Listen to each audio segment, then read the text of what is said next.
And for more, let's cross live to our senior correspondent, Chris Moore. He's at the starting point of that rally in the capital's Montparnasse district. Chris, thanks so much for being with us. This demonstration is very much part of an ongoing historic strike. Who's taking part today?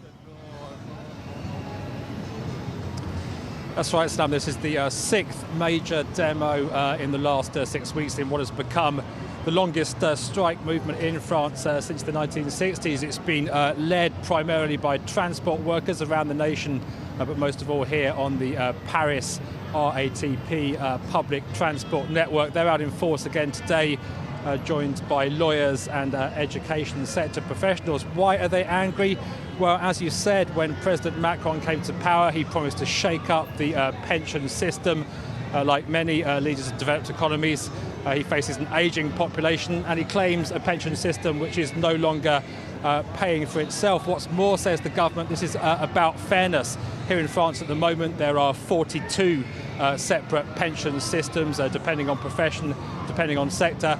Some of those offer relatively generous conditions in terms of some public transport workers, for example, being able to clock off in their 50s on a relatively decent amount of money. That's not the case in all sectors. Obviously, any shake-up will create winners and losers, hence the anger out on the streets. Chris, slightly more difficult question for you. Is anyone coming up on top in this ongoing tug-of-war between the government and unions? This has been going on for over 40 weeks, as we just mentioned. As you said, first of all, it should be noted that politics does tend to play out on the streets more here in France than in similar countries. It is, as you say, a bit of a tug of war, and let's be honest, both sides are aware of that. A couple of important developments over the last week or so. First of all, the government offering a partial compromise, bringing the minimum retirement age, for now at least, back down from 64 to 62. That's peeled off some of the unions who say they are now willing to resume talks with the government. The rest of them, well, you can see they're still out on the streets and promising more of the same in the coming days.